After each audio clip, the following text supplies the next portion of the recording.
Hey, Brother Brandon, how are you? Hey, Estella, I'm good. How are you? Good. Who else is on? I see you. Sorry?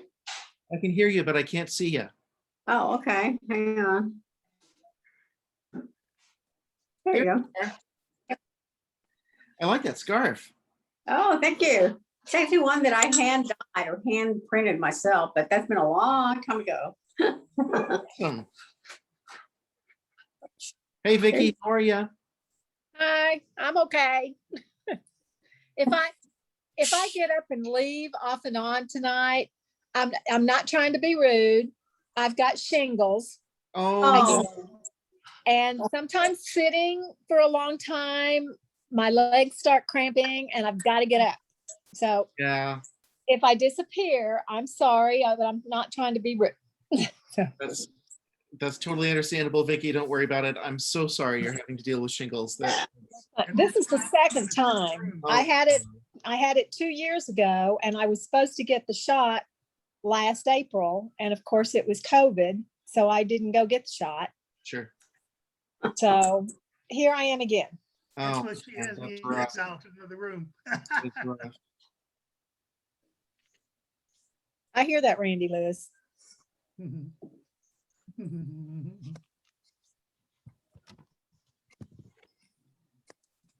All right. So I see Vaughn and Patty here. And Randy's here, and Malin is connecting. Randy, I don't see I don't see your video feed. Okay, hold on a second.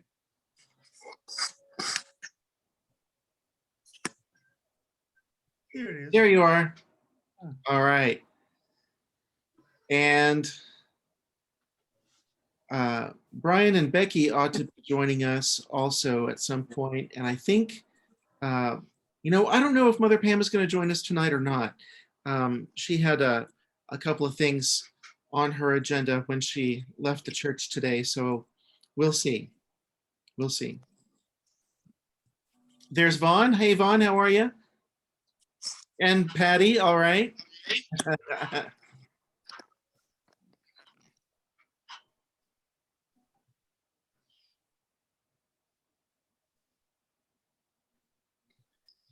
Melinda, I've seen Mother Pam's request for information about who's been vaccinated and who hasn't. Have all of you been lucky enough to get both shots or one shot at least? I've gotten both of mine. Yeah. I got both of mine. Oh, Okay. good. Hey, there's Malin. Yeah, Ramiro and I got both of ours too. In fact, it's been 2 weeks now, which is when you're considered, quote, fully vaccinated, 2 weeks after your second dose. So, Brandon, Vaughn, they have the option up here in Washington County. If you're a clergy, you can get the shots. yeah, I've got my first shot. I had to go down to Little Rock to get it. But got my first shot. I'll get my second shot on the 26th. Yeah. Good deal. All right. Now we got to send Vaughn in to get his shot. Yeah, do you have to prove anything? No, Or just just tell them. that's all you're doing is showing you're a member of the clergy. You got any identification showing that, or whatever you're doing, or a letter from Mother Pam or whatever. That's all you need. All right, thanks. Hang on. I'm sending Brian and Becky a text message because I think they've got they joined the wrong Zoom meeting. uh-oh. Hey, Brandon, Yeah. I'm here, but I can't see anybody. Huh. What have I done? Well, I don't know, Milan, because we can see you Oh, dear. Yeah. and hear you. I can hear everyone, but I can't see. And there's like a box moving around the screen. I just can't see y'all's pictures. Can you see yourself? Nope. Hmm. We We know your video's on because we can see you. If you go to the top of your screen, it says view up there on your top Yeah. right. Do you see that? Yeah. Underneath the Zoom meeting? go away to the top of your Zoom meeting and go to your right and just pull down. There should be something say view. You see that? Yeah, I got the view. Yes. Okay, hit that.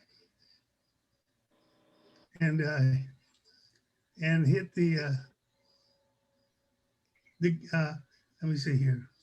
It just says speaker gallery full screen. Yeah, hit the gallery. Yeah. See what the gallery shows. Checked. Did it do No. anything?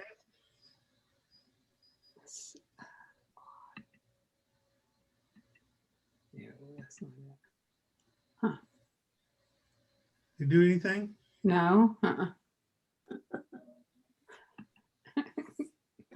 You may have to go back, get out and come back in. I think it timed out. I'll do that. I'll come back. I think what's weird about Zoom is that it changes every time. I mean, Yeah. I leave it as is, and for whatever Zoom meeting is next, I'll click on join the meeting, and my video is off, or the microphone is off, or I can't see anyone, or no one can see me. It's like, what happens to the settings? It I was stays. talking to Berlin today, doing an international call, doing a Zoom meeting with Berlin. And usually I can talk to the guys and do that. Something happened with their system. I couldn't get into them. After that, the guy rebooted it and I got in, but it took them 20 or 30 minutes to figure out what was wrong. Oh, gee. Yeah.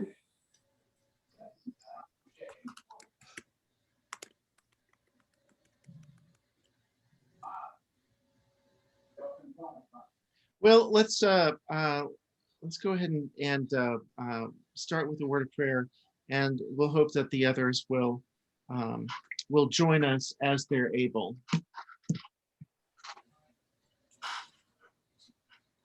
The Lord be with you. Also with you. All right, let us pray.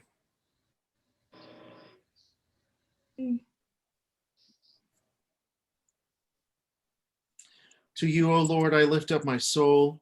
O my God, I put my trust in you. Do not let me be put to shame. Do not let my enemies exult over me. Do not let those who wait for you be put to shame. Let them be ashamed who are wantonly treacherous. Make me to know your ways, O Lord. Teach me your paths. Lead me in your truth and teach me, for you are the God of my salvation. For you I will wait all day long. Amen. Amen.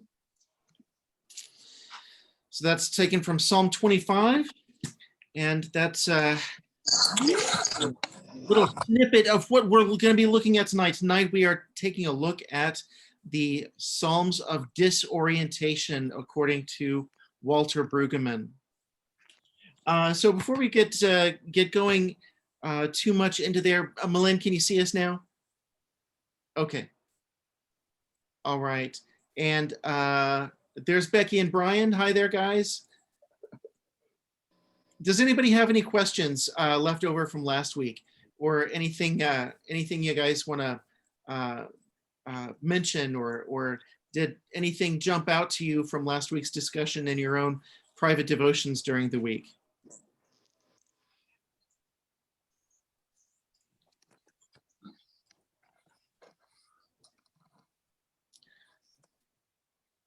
All right, that's okay if they didn't. It's all right. Again, if you ever have any questions, just feel free to shoot me an email, and we'll get to that. So before we get too far into the Psalms of Disorientation, I want to take a look at what's called the imprecatory Psalms. And so these are the Psalms that some of you have noted are wishing harm to come on the psalmist's enemies. And why do we have those? What's going on with that?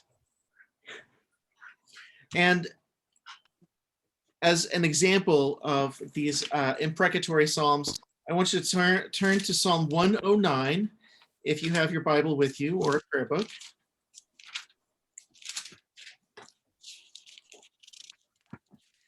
Because there are lots of Psalms that ask God to do something to another person, or to my enemies as kind of in the abstract.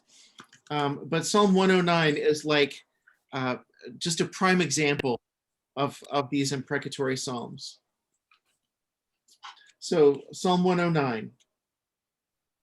Do not be silent, O God of my praise, for wicked and deceitful mouths are opened against me, speaking against me with lying tongues. They beset me with words of hate and attack me without cause. In return for my love, they accuse me, even while I make prayer for them. So they reward me evil for good and hatred for my love. Here's the good part. They say, appoint a wicked man against him. Let an accuser stand on his right. When he is tried, let him be found guilty. Let his prayer be counted as sin. May his days be few. May another seize his possession. May his children be orphans, and his wife a widow. May his children wander about and beg. May they be driven out of the ruins they inhabit.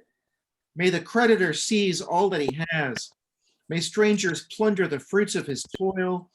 May there be no one to do him kindness, nor anyone to pity his orphan children. May his posterity be cut off. May his name be blotted out in the second generation. May the iniquity of his father be remembered before the Lord, and do not let the sin of his mother be blotted out. Let them be before the Lord continually, and may his memory be cut off from the earth. For he did not remember to show kindness, but pursued the poor and the needy and the brokenhearted to their death. He loved to curse, let curses come on him.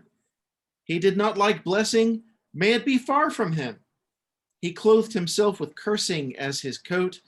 May it soak into his body like water, like oil into his bones. May it be like a garment that he wraps around himself, like a belt that he wears every day. May that be the reward of my accusers from the Lord, of those who speak evil against my life.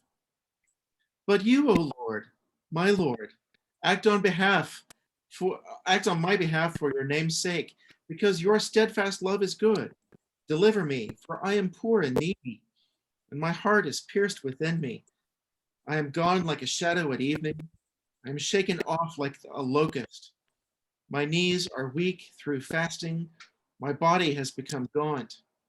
I am an object of scorn to my accusers. When they see me, they shake their heads. Help me, O Lord my God. Save me according to your steadfast love. Let them know that this is your hand. You, O Lord, have done it. Let them curse, but you will bless. Let my assailants be put to shame. May your servant be glad. May my accusers be clothed with dishonor. May they be wrapped in their own shame as in a mantle. With my mouth, I will give great thanks to the Lord. I will praise him in the midst of the throng, for he stands at the right hand of the needy to save them from those who would condemn them to death. Boy, that's a lot in there, isn't it? That is a lot of mess that this person is wishing against his enemies. You did that very well too. Yes. Yeah. Yeah. Well, there's a certain theatrical quality to some of these imprecatory psalms. So, first of all, like what are your thoughts? What are your first impressions? What do you think might be the utility of these psalms?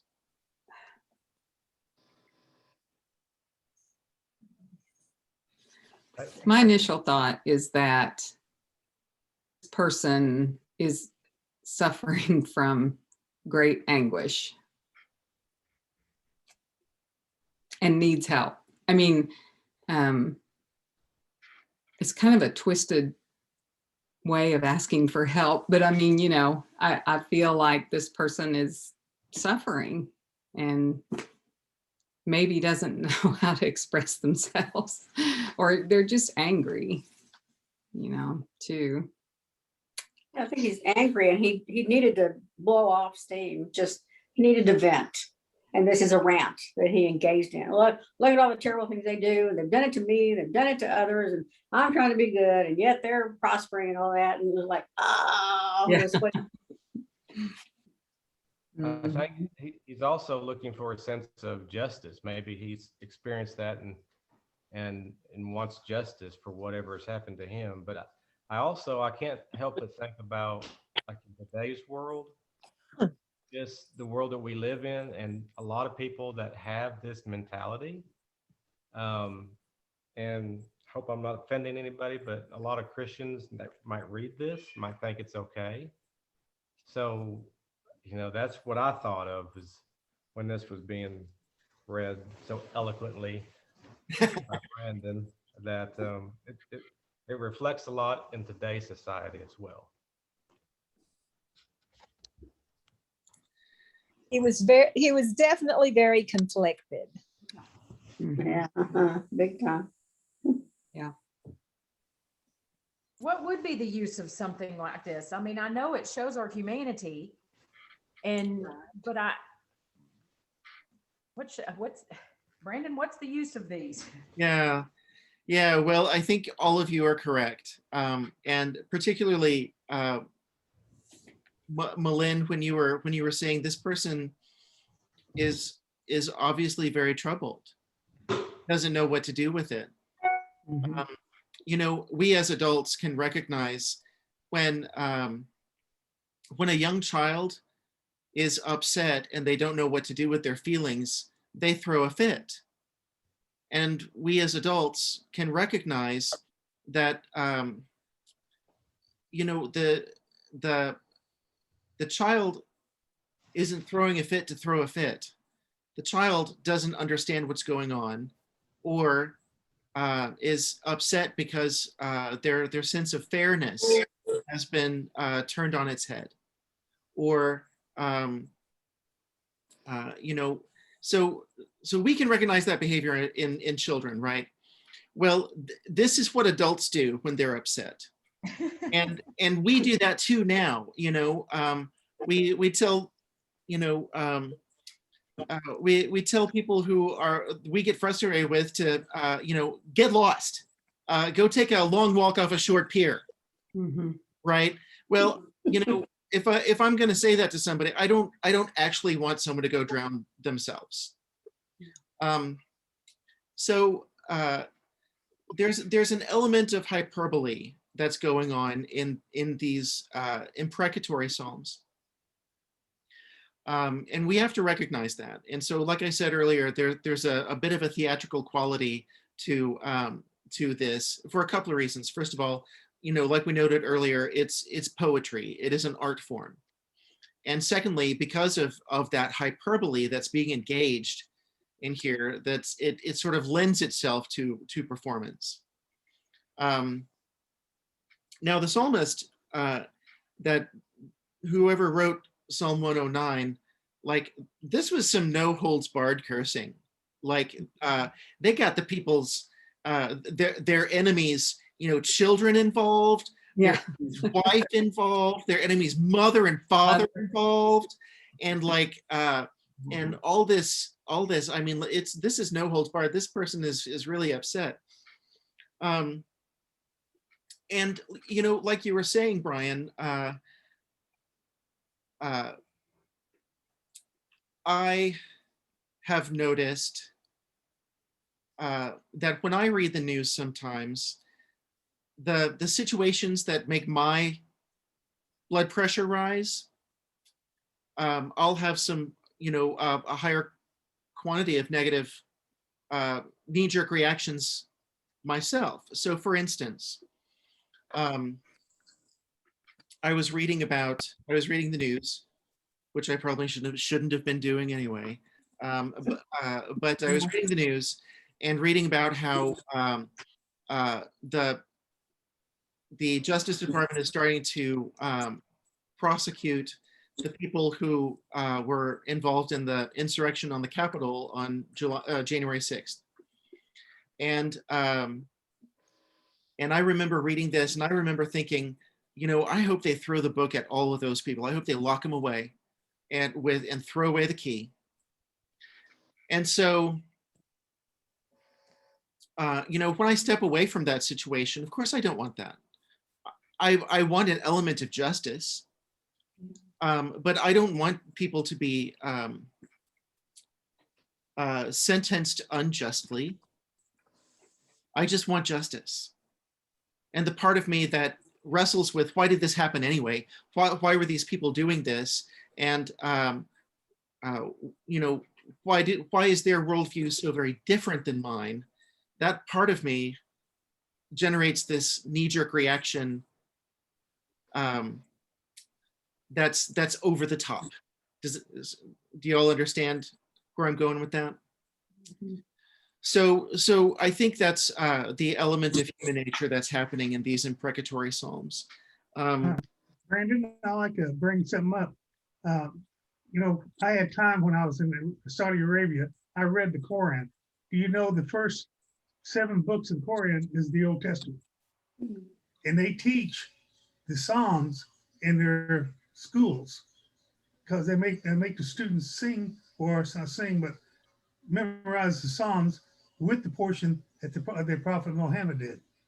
So it's the only book they were required to memorize out of that little Quran from the Old Testament is the Psalms.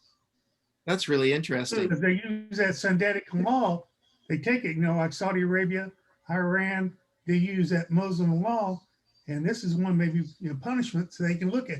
They look at the punishments there, and they look at what Muhammad said for his punishments. So you have to look. That's why there's very few prisons in Saudi Arabia. That's all I got to say. Yeah, that's very interesting. Wow. Yeah, I mean, I'm glad that our law doesn't draw on the punishments that the psalmists wish upon the psalmists. Yeah. I'd certainly be afraid of that. One thing that that Brueggemann talks about, our old pal Walter Brueggemann here, who says that the Psalms are the rhetorical practice in fullest measure of what is in us. The medieval churchman and theologian John Calvin described the Psalms as an anatomy of all parts of the soul. And so they are. The Psalms tell all about us. And so for the Psalms to cover the entire breadth of human emotion, but to leave out rage and vengeance, it would be incomplete. And we've talked a little bit before about that's one of the things that makes the Psalms so accessible, because they're, regardless of what the reader is feeling or where the reader is in his or her spiritual life, there is an entry point to communicating with God through the Psalms somewhere. And anger and vengeance, that's something that human beings feel also. And that's something that that we can take before God also. So one of the utilities of having these imprecatory psalms in our canon is that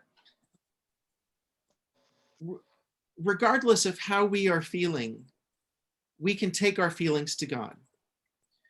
And even when we are in what are considered, some of the darker emotions or emotional states, we don't need to feel like we should hide that from God.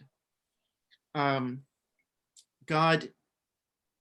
is still accessible to us, and God can still meet us where we are. I think those of us who others consider churchy types, or who have been steeped in the traditions of the church, we sometimes can feel bad about our negative emotions, and we'll want to, sort of stuff them away, or bottle them up in hopes that they're going to go away on their own. And so one thing that the Psalms teach us is that regardless of how you're feeling, somebody else has felt it first and said that to God. And so worse. Yeah. right. They probably said more crazy things than we would come up with on our own. You know, I'm probably not ever going to say, I hope that guy's children are orphans because of, you know, what he's done to me. But somebody else has said it first. And so regardless of how negative I'm feeling, I can still talk to God about it. Another thing about these imprecatory Psalms, and Psalm 109 is a good example of it, is that whenever the psalmist goes off asking for disaster to come against the psalmist's enemies, the psalmist always asks God for vengeance. So the psalmist is not taking vengeance on his own, okay? And this goes back to a deep tradition that's not only in the Torah, but it's also in the New Testament, that vengeance belongs to God. And so let's take a look at that. So back in Psalm 109, we've gone through 19 verses of curses toward the psalmist's enemies. And then the psalmist goes, "But you, O Lord, my Lord, act on my behalf for your name's sake, because your steadfast love is good. Deliver me." And then a little bit farther down,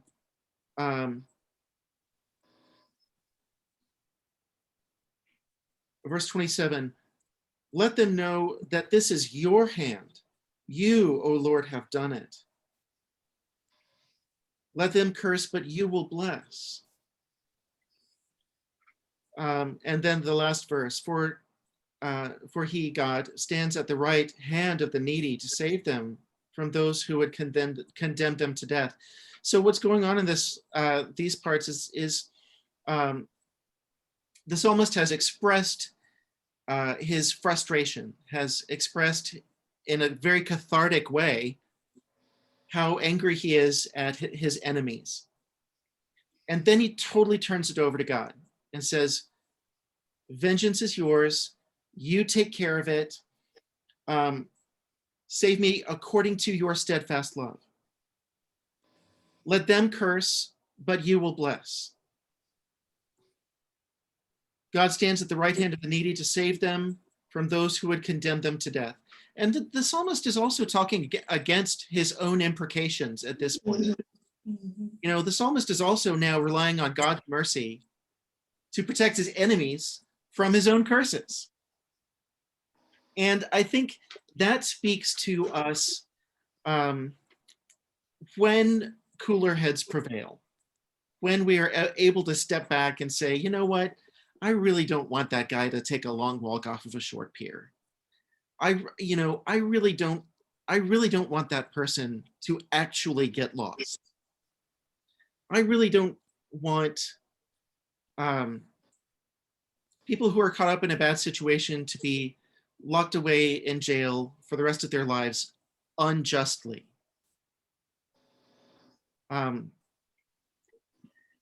So I hope that's helpful.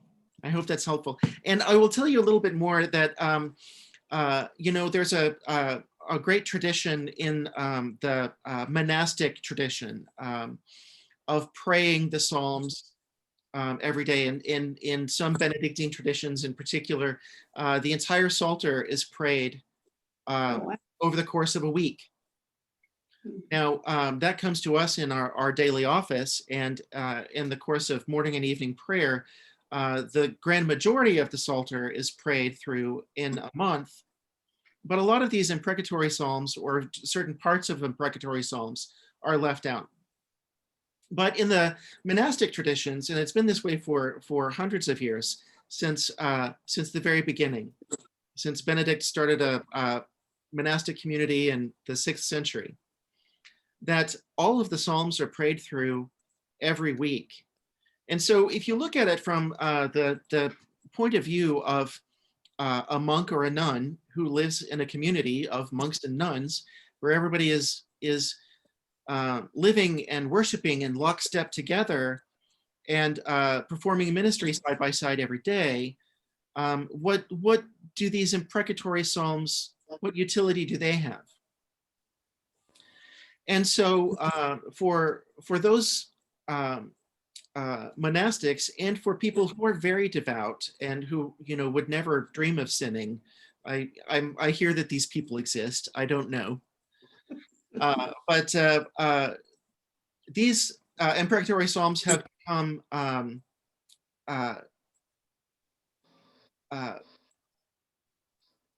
interpreted allegorically.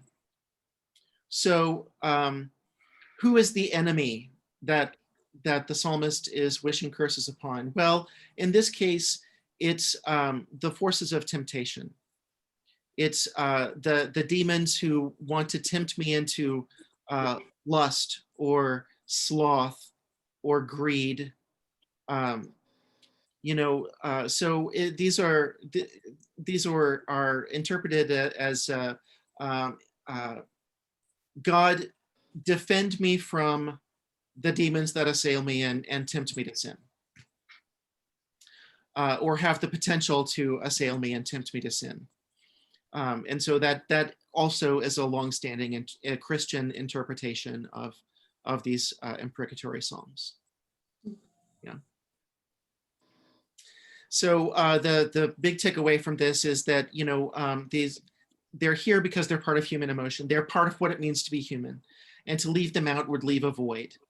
They're here to show us that even when we're in our darkest mindsets, we are not far from God if we choose to be. We can still come before God regardless of how we feel and give it over to God. They're here to show us that, and to remind us that vengeance belongs to God, and that God is merciful to not only to us, but to whoever calls upon God. And God can also show mercy and protection to the people that we are willing to curse. And that, you know, it inspires compassion for the other in that way. Yeah. Mhm. What do we know about the psalmist? Is there any information that would show that all or many of the imprecatory Psalms were written by the same person?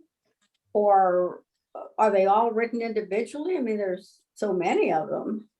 There are so many of them. Yeah, we talked about this a little bit in our first meeting together, that there's a tradition that all of the Psalter is attributed to King David. Well, that doesn't necessarily hold up. If you look at the very end of Psalm 22, or I'm sorry, 72, there's, you know, it says very plainly here, the prayers of David, son of Jesse, are ended.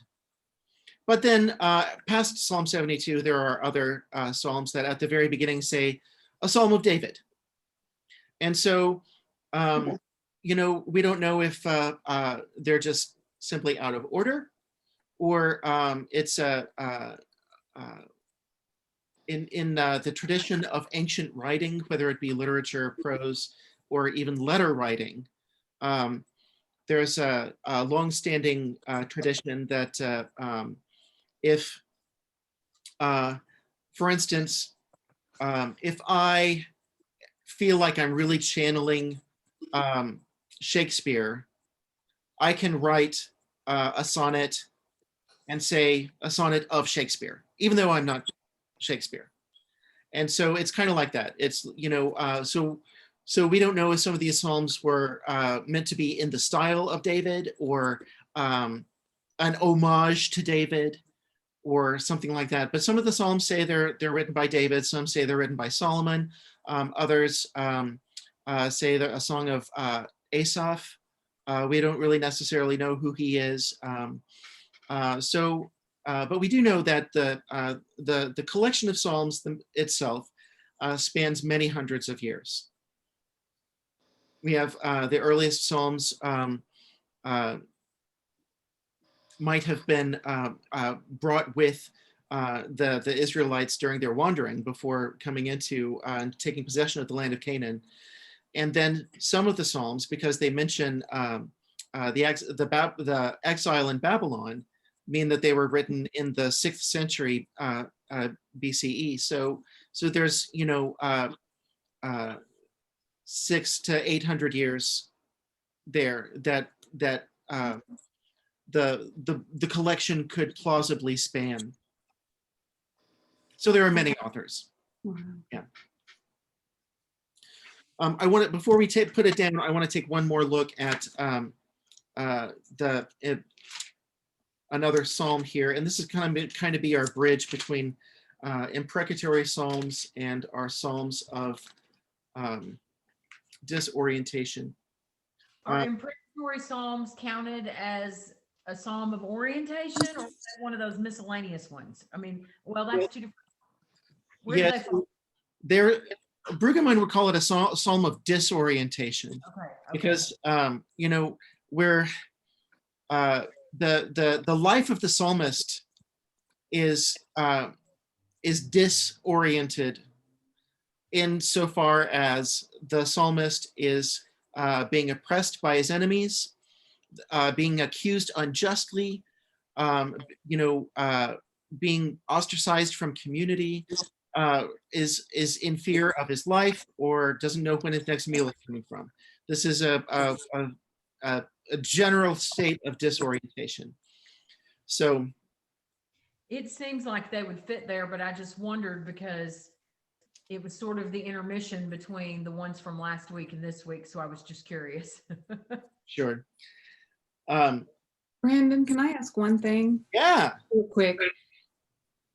So I don't know if I can say this right or ask it correctly, but so are many of some of the Psalms I could see where if they are a reflection of things that have happened even in the Bible, I mean, things like this happen throughout the books of the Bible all the time, right? I mean, if I think of our current songs, reflecting real life, this one certainly does. It could reflect something that happened in one of the books, right? Like, Sure. it wouldn't necessarily if it happened to this psalmist, but he's writing about something. Does that ever happen? Like, do the Psalms sometimes reflect things that have happened in the Bible? Like, are they looking back at it and saying, oh, that would be, I don't know, like maybe writing even, I'm just going to leave it at that. It's almost like a commentary on an event. Exactly. Yeah. I follow you. Yeah, absolutely. Let's look at one of those right now. If you'll turn to Psalm 137.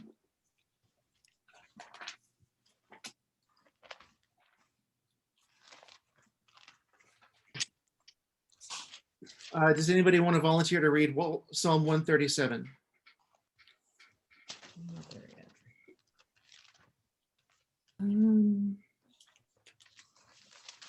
I'll do it. All right. I'll do it. By the waters of Babylon, there we sat down and wept when we remembered Zion. On the willows there we hung up our lyres, for there our captors required of us songs, and our tormentors mirth, saying, sing us one of the songs of Zion. How shall we sing the Lord's song in a foreign land? If I forget you, O Jerusalem, let my right hand wither. Let my tongue cleave to the roof of my mouth. Do not remember you, if I do not set Jerusalem above my highest joy. Remember, O Lord, against the Edomites, the day of Jerusalem, how they said, raise it down to its foundations. O daughter of Babylon, you devastator, happy shall be he who requites you with what you have done to us. Happy shall he be who takes your little ones and dashes them against the rock. Yeah, how's that for an imprecation, huh? Rough. Yeah. So here in this one, we've got this horrible lament. It tells you right where it's written, by the rivers of Babylon. So this is the people of God in exile. So in Israel's history, the northern kingdom of Israel was taken into exile by the Assyrians earlier than the southern kingdom, Judah. The southern kingdom of Judah was later conquered by Babylon and was taken into exile. And so the big armies, the big powers that be in the ancient Near East were always conquering lands and were taking their people, the conquered people, and dispersing them throughout other conquered territory. And conquered people really had a very precarious living situation. And so we see that here, that these people are being openly mocked. Our captors asked us for songs. Our tormentors asked for mirth, saying, "Sing us one of the songs of Zion." And it's horrible. It's a horrible taunt.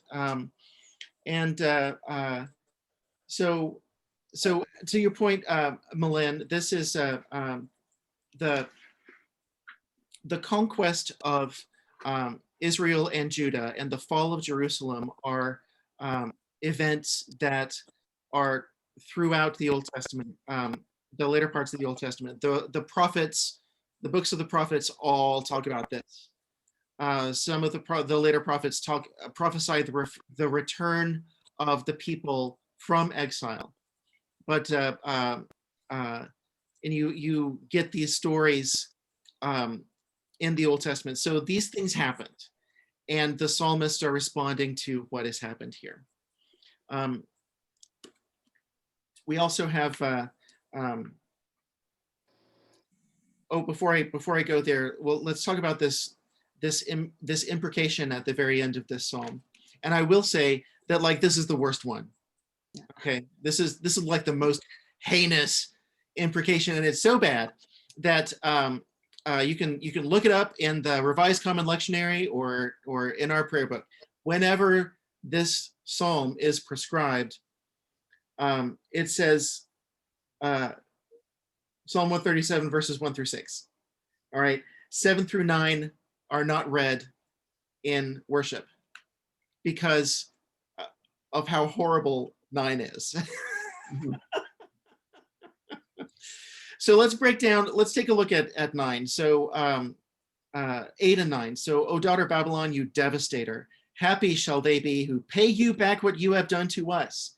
Happy shall they be when who take your little ones and dash them against the rock.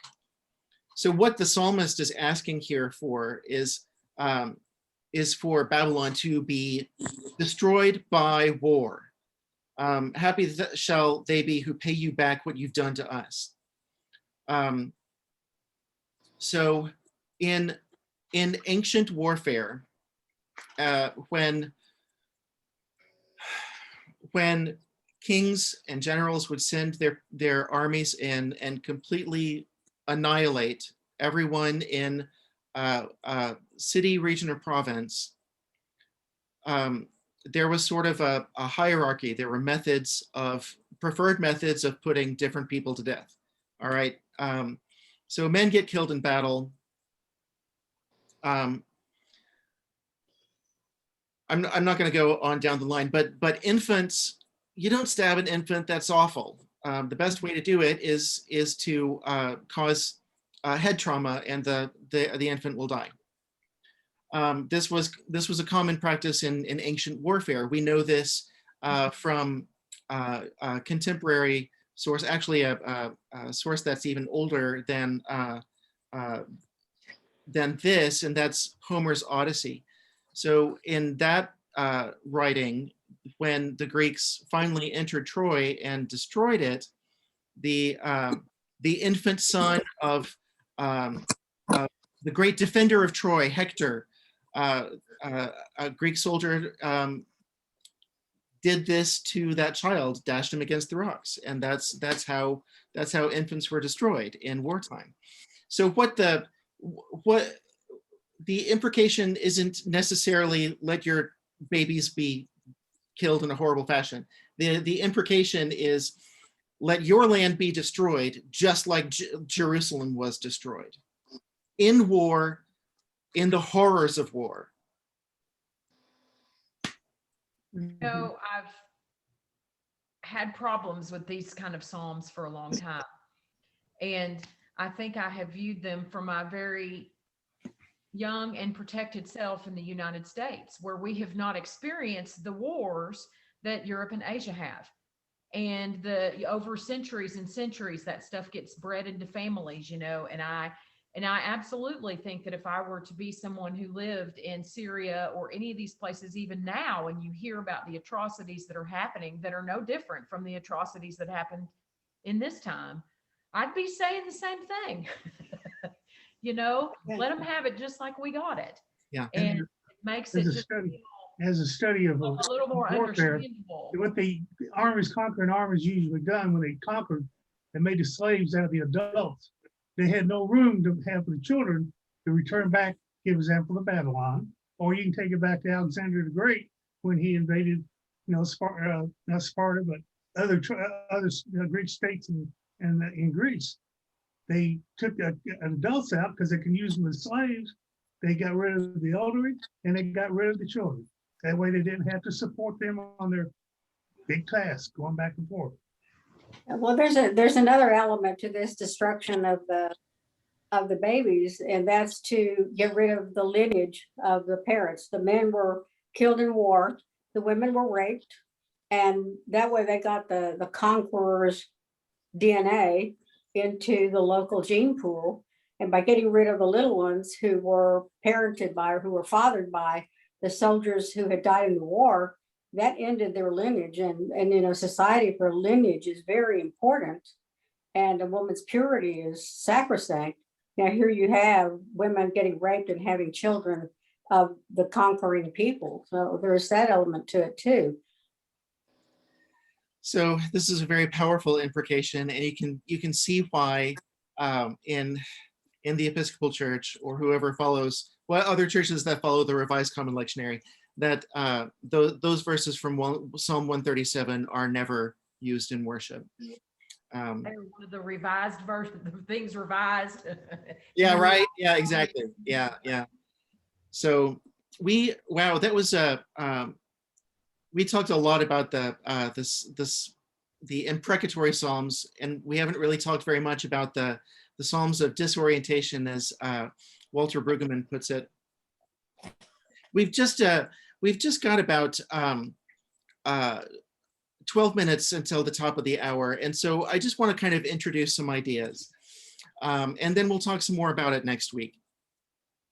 So Brueggemann says that you know, that the Psalms have lots of classifications, and you know, we talked about this a bunch of different types of Psalms, but you've probably already noticed that when you're reading through the Psalms that individual Psalms will have elements of more than one type in there. And we just read in Psalm 137, we've got both lament, and we've got complaint, and we've got imprecation. And so and the way that Brueggemann likes to connect the Psalms is to show them over the flow of human life. We've got Psalms of orientation, which we talked about last week, where you've got a very firm cosmos, all created in order by God, and you're secure in your worldview and comfortable. And we go to the Psalms of disorientation, and these are mainly our complaint Psalms. And this is what happens, you know, when we feel like our world is less stable, when we have, when we're on less sure footing or even unsure footing, when we don't, our very security is at stake.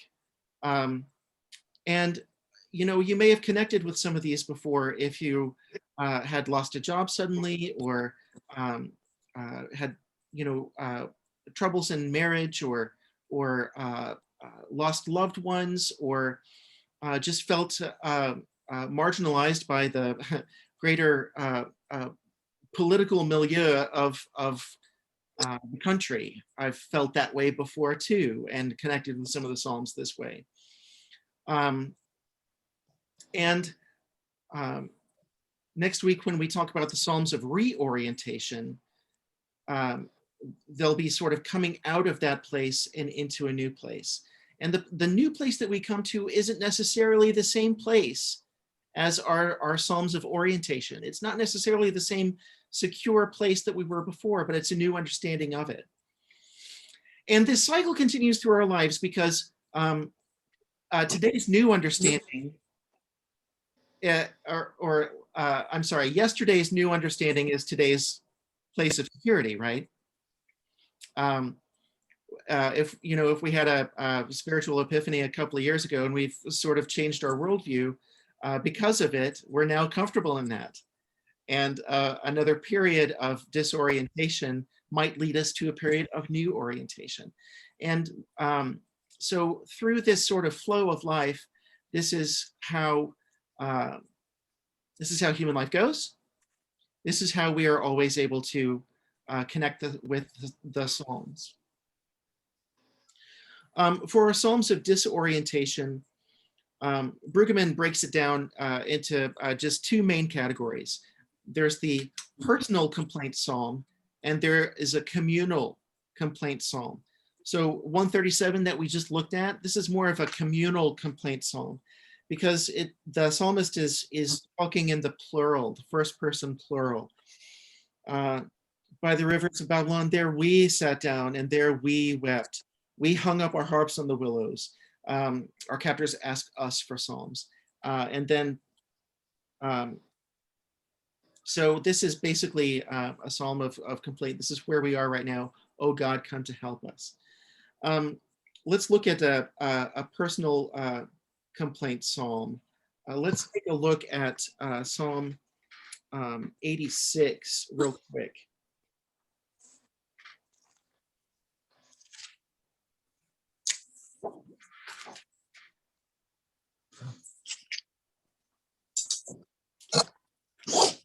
Well, anybody want to volunteer to read Psalm 86? I will read it, but I've got a different version. Go right ahead. Other versions are Okay. going to enrich us, so don't be afraid of that. Hear, O Lord, and answer me, for I am poor and needy. Guard my life, for I am devoted to you. You are my God. Save your servant who trusts in you. Have mercy on me, O Lord, for I call to you all day long. Bring joy to your servant, for to you, O Lord, I lift up my soul. You are forgiving and good, O Lord, abounding in love to all who call to you.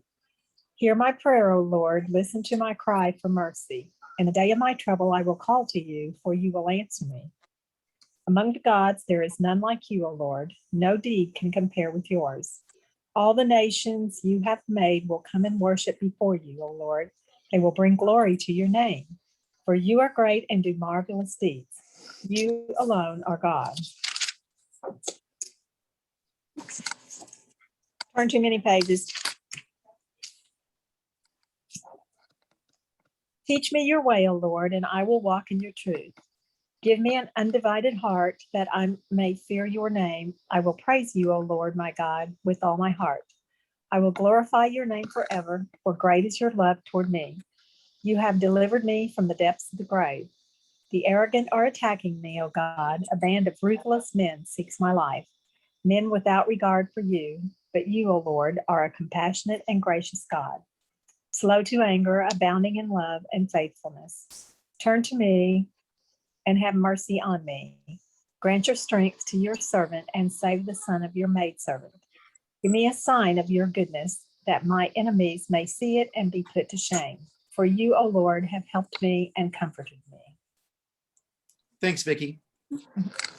So Psalm 86 is really paradigmatic of the personal complaint psalm. Remember during our first week together, we were talking about the different scholarly classifications of psalms, and the complaint psalm is the broadest category. More psalms than anything are complaint psalms. And they tend to go through a pretty familiar pattern. There's a supplication, there's someone calling on God saying, incline your ear to me, Lord, answer me. And then a description of the psalmist's personal state of being right there. I'm poor and needy.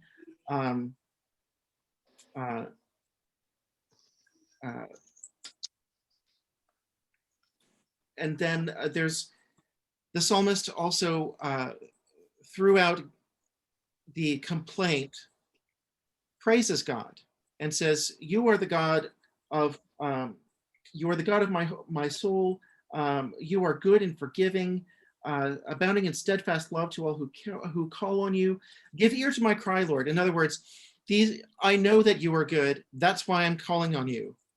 Help me. Look and see how poor and needy I am. Oftentimes, the psalmist gives a reason for this, and so verse 14 in this: "The insolent rise up against me; a band of ruffians seeks my life." So here's the reason that the psalmist is calling on God. Show me a sign of your favor, so that all who see it will worship you and be glad. So the complaint psalms are never, I don't want to say never, aren't always just complaint. There's a lot of praising God in there also. We bring our complaints to God because we know God is merciful and kind, powerful, and ready to save. And then some scholars say that the psalmist wants to barter with God, wants to offer God a reward. Save me and I will show everyone how great you are. I will proclaim the greatness of your name, sort of like offering God a deal. I don't know about that. But this is sort of the general pattern that most of the complaint psalms go through, the personal complaint psalms. I will say that there is one exception in the book of Psalms, and it's Psalm 88. We don't have time to look through it all tonight. I'll commend that to you on your own. Psalm 88 is the grimmest of psalms. It does not end in this sort of hopeful attitude. It is the one psalm that ends without hope.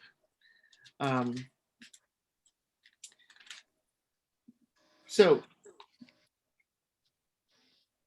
personal complaint psalms. We've also got a communal complaint psalm. And we talked about that a little bit earlier with Psalm 137. This is the communal complaint psalms are a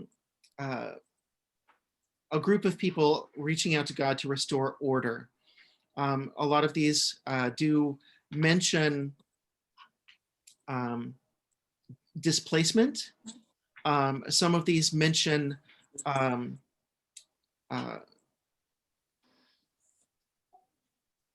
others who are not like the psalmist and the psalmist's group who have turned away from God. And so what that reflects is there are long periods in Israel and Judah's history where they had terrible kings. They had priests who didn't tend properly to the rules that were set forth by Moses in the Torah. They had prophets who would say whatever they wanted to for personal gain. And so and this is attested in First and Second Chronicles, First and Second Kings. This is the time of the prophet Elijah and Elisha. And so these again are real historical times in the history of God's people. And this is a sort of a reaction against people who have lost their moral compass and who aren't worshiping the Lord according to the law. And so within our complaint psalms, our psalms of disorientation, what they really lead to, what they really reveal is that there's a trouble in relationship. The psalmist, having gone from this place of orientation, of a place of security where everything is ordered and functioning just the way that God created it to be, the psalmist is in a place where those rules don't seem to be functioning quite the way that they ought to. And the psalmist is crying to God for a restoration of relationship, a restoration of right relations between the people and God, the psalmist and God, the people and the people's enemy through God, because vengeance belongs to the Lord, right? And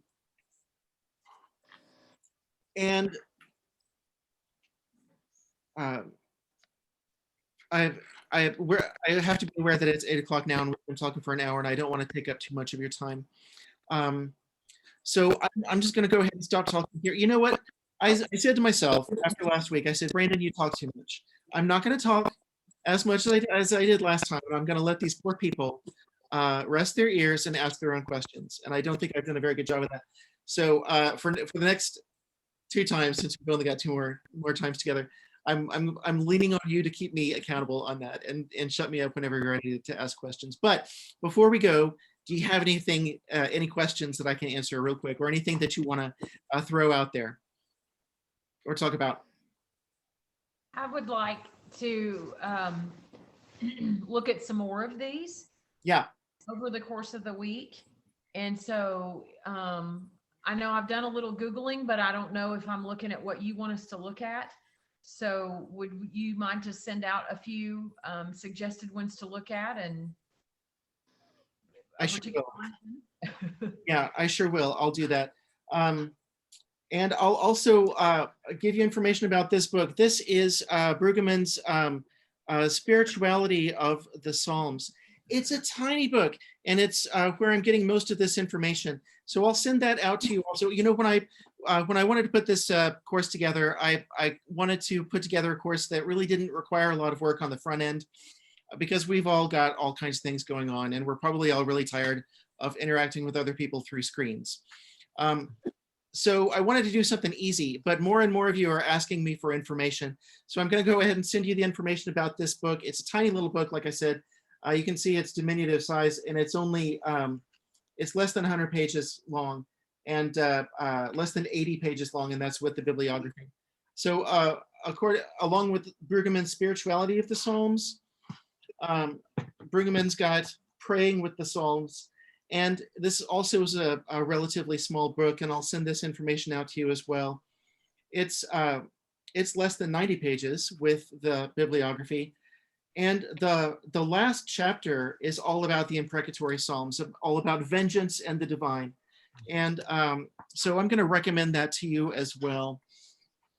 Now, like I said, this is not necessary. This is just for further reading if you want to look some more into this. And during the rest of our time together, I'm going to kind of pick the best parts out and present them to us for discussion. But I'll send that stuff out via email, and I'll include the ISBNs on these, so it'll make it easier for you to order them if you want to do that. Okay. What will we be covering next week? Next week, we're going to talk about the Psalms of reorientation, and next week we're also going to address Malin's question that she asked at the beginning, and that is, did Jesus ever quote the Psalms, or did he teach from the Psalms? And so we're going to look at where the Psalms are in the New Testament and what Jesus had to say about the Psalms, if anything at all.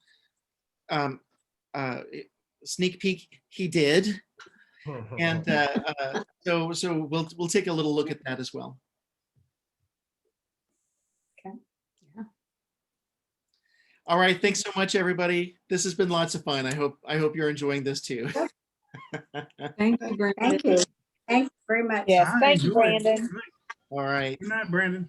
Good night, everybody. Thank you. Thank you. Bye. Bye.